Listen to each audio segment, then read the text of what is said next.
It is so crazy to think that I've been using some products for over a decade, because there's a part of my brain that is convinced that I'm still like 15 years old. And so I just can't wrap my head around the fact that I've been using some products for 10 plus years, some even 15 years. So today's video is actually in collaboration with L'Occitane, and this collaboration totally inspired this entire video because I have been using a handful of L'Occitane products for literally 15 years. And then I started thinking, if I've been using these products for like 15 years, what other products have really survived the test of time that have stayed with me for 10 plus years? And so I compiled all of these products together for today's video, and I'm gonna be talking about them. 15 years ago, I was pretty much 15 years old. And that's basically when I started to like dive into the beauty world. That's when my obsession with beauty and makeup really started. So that means that I've been using these products since the very beginning of my beauty and makeup journey. I would absolutely love for you guys to let me know in the comments what products you've been using for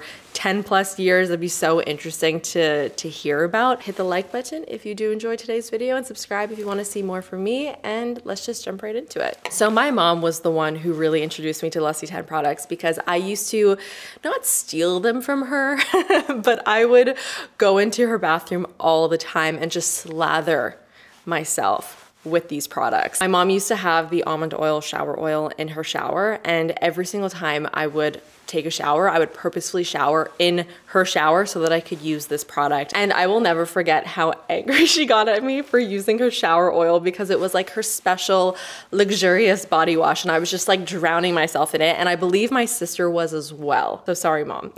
Now I'm no longer 15 and stealing these products from my mom's bathroom, but they've become such core staples in my beauty routine, and I always go back to them. The shower oil in particular, this is really nothing like a typical body wash. It will cleanse your skin like a body wash would, but it is so moisturizing because it is an oily texture. It's basically as if a body oil and a body wash came together and had a baby. This also smells so delicious. It's a little bit sweet. It definitely has that like almondy undertone to it. So this is pretty much always in my shower, and now my boyfriend is annoyingly obsessed with it too. So I go through this very quickly. They do have refill bottles of this, which are great. Comes in handy. And obviously, as you can see, I already need to refill it. The hand cream is a classic from L'Occitane. This is another really nostalgic product. I would always go through my mom's like little side table, and she always had a hand cream in her side table, and it was always a L'Occitane hand cream. So the Shea Butter hand cream I've probably been using for over 15 years, because my mom has probably been using it for like 20 plus years. I don't even know. And I still use it today. This hand cream just gets the job done. It is a very thick hand cream. Look at how thick it is. It literally just stands up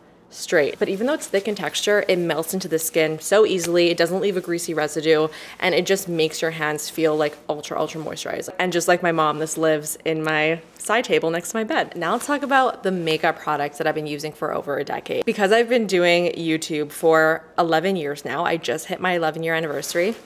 Yay, very exciting. I pretty much have a full-on archive of every product I've ever used. So I actually went to my oldest videos and I skimmed through some of my videos just to kind of see what products I was using at that time, and just took note of the products that I still use today. Benefit Hoola is the first one that came to mind. My favorite bronzer from the brand is, of course, the Hoola bronzer. So I like to sort of use this as a contouring powder. The way that I've used this bronzer has shifted slightly over the years. When I first started using this years and years ago, I used it as a regular bronzer to like warm up my complexion. Nowadays, I don't really ever use this as an all-over bronzer. I more so just contour with it, and that's because of the tone. This has always just been the perfect contour shade for me. It's not too cool, it's not too warm, and that's really why it has such a permanent place in my everyday vanity, because I don't think I've yet to find another contour powder that I like more than this. Another Benefit product that has really stood the test of time is the Gimme Brow. I have recently really fallen in love with the Benefit brow products, especially the Gimme Brow and the Speed Brow. I would recommend this product to anybody who has sparse brows and wants their brows to look fuller. But I feel like there was a point where everybody was talking about the Gimme Brow, and it was just like the hottest, biggest thing, because I believe it was one of the first, at least again, viral and like widely spoken about brow products that added fibers to the brows to make them look a little bit thicker. And so that was just like super exciting at the time, and it got really popular, and I've had it in my collection ever since, and I very often go back to it to use it because it's a great go-to brow gel that just does a really nice job at setting the brows, adding a little bit of color, and also adding that bit of fullness, because it does have those fibers in it to just kind of make your brows look a little bit thicker, which is nice. What I really love and appreciate so much about the Benefit Brow products is the shade range. They have one of the best brow shade ranges out there, in my opinion. When I dyed my hair auburn, the first thing I did was I went to Sephora to get some new brow products to like kind of match my hair, and I got a Gimme Brow. I also feel like the Gimme Brow kind of inspired a whole wave of brow products. Like, would the Milk Kush Fiber Brow Gel exist today if Gimme Brow didn't carve a little path for it? I don't know. Probably not. So that's pretty cool. Another brow product that I still dabble in is the Anastasia Brow Powder Duo. Now, I actually think that the Anastasia Brow Powder was the very first brow product I ever got. Like, I have this vivid memory of being in Sephora with my mom and buying a Anastasia Brow Powder Duo, and it was when it was in that silver packaging. And I think I had that brow powder for years and years and years and years. Like, I never ran through it. Nowadays, I really do like brow powder, and I actually prefer it a lot of the times over like a brow pencil, because it's just a lot softer. And especially when I don't want like a super defined look to my brow, but I still want a little bit of like definition where my brows are a little bit more sparse, a brow powder really is like the best way to go. I feel like I've pretty much always have had the Anastasia Brow Powder Duo in my collection, and whenever I do want a brow powder, this is always the one that I would go to, because it's just always been my go-to. And again, when I dyed my hair auburn and I went to get some new brow products at Sephora, I picked up one of these in auburn. There are so many products from MAC that I've been using for like 10 plus years, but I really had to scale back because this would have become just a MAC video. MAC has been around for such a long time and they have so many iconic products, so that's not super surprising. But I wanted to narrow it down to 2 products that have stayed very consistently in my life over the last like decade plus. And the first product that I thought of is MAC Patisserie. But if I want more of like a nudie nude, but I don't want it to wash me out, then I love Patisserie. I highly recommend it if you are like me and you find that nudes really wash you out. It's just like the perfect dark nude. Oh my god, the story of how this came into my life just came to me, and it's so nostalgic thinking of it. So Patisserie came into my life when I first started putting together my makeup kit when I became a makeup artist. I'll never forget going to MAC and just stocking up my kit with a bunch of their products. And when I was looking at different lip products, I remember the sales associate recommended Patisserie. And back in the day, I remember using this color on so many of my clients. It's really just a perfect mid-tone rosy nude. So I found that it just looked so good on so many people. And there were so many of my clients who went out to purchase this after I used it on them because they liked it so much. I'm gonna put some on so you guys can see what it looks like.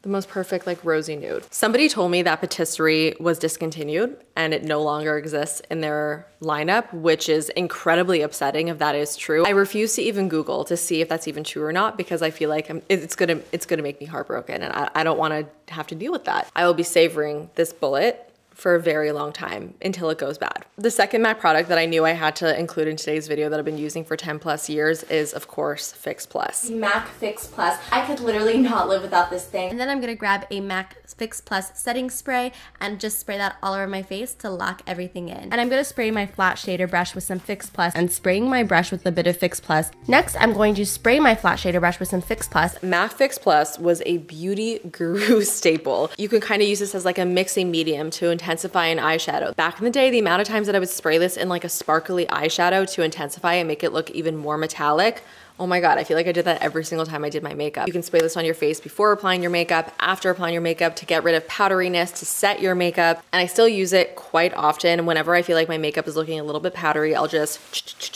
spray a little bit of MAC Fix Plus on my skin.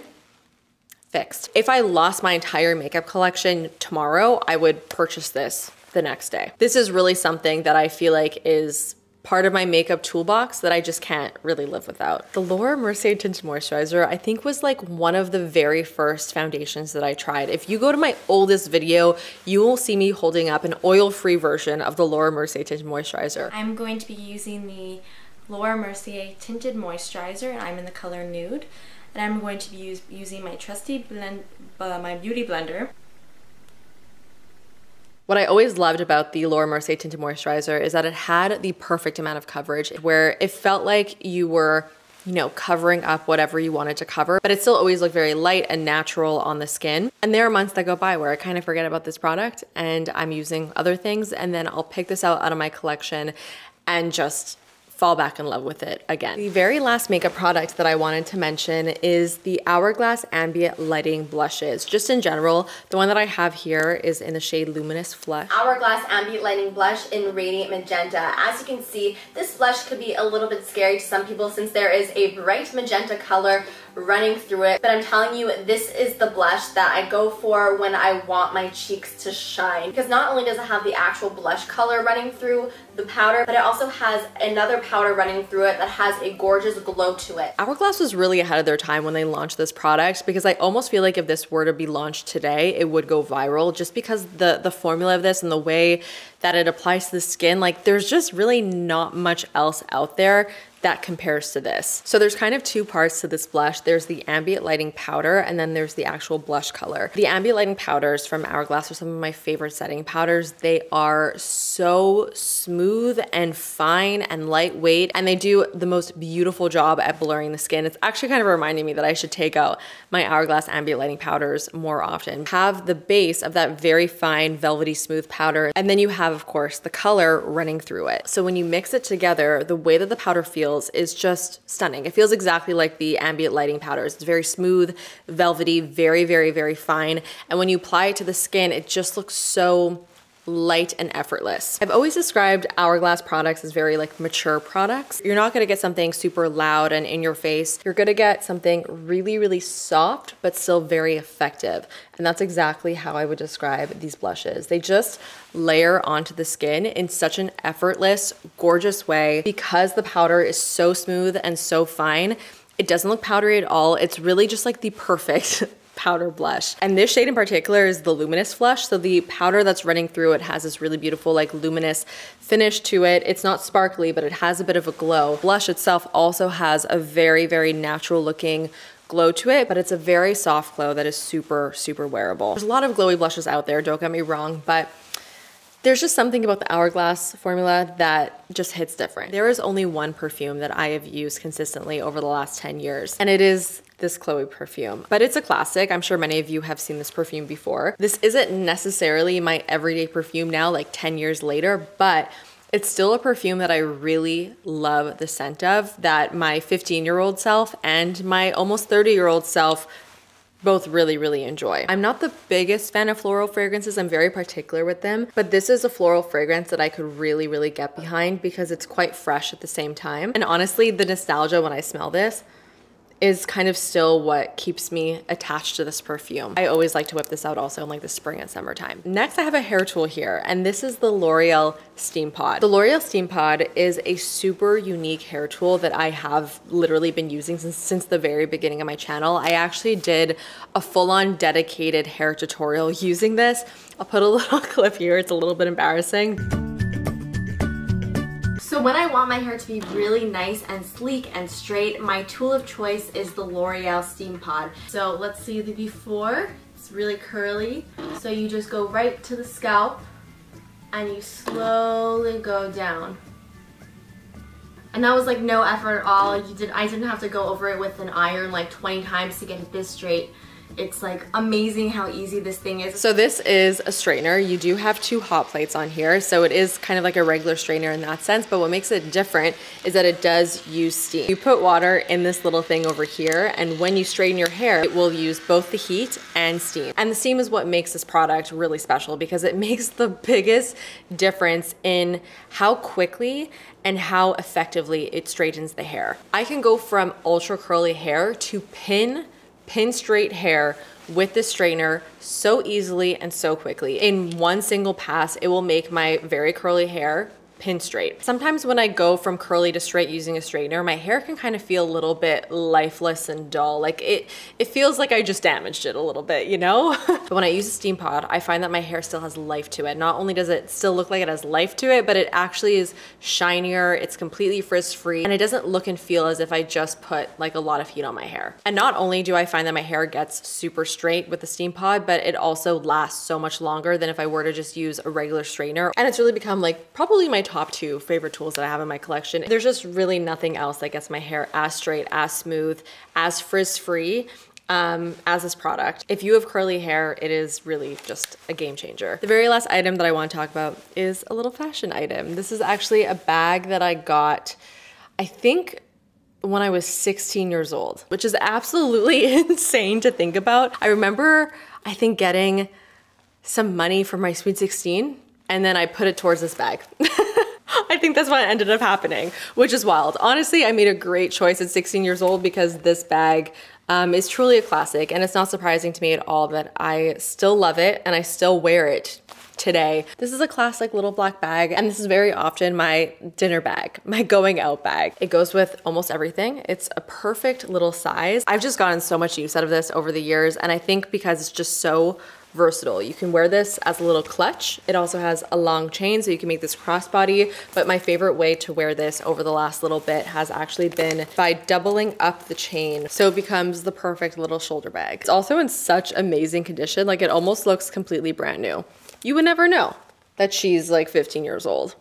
I love it. So that is it, everybody. Those are all the products that I still love 10 plus years later. I really hope that you enjoyed. Don't forget to let me know all of your thoughts in the comments. Hit the thumbs up button if you did enjoy, and subscribe if you want to see more videos like this. And I will see you guys in the next one. Bye.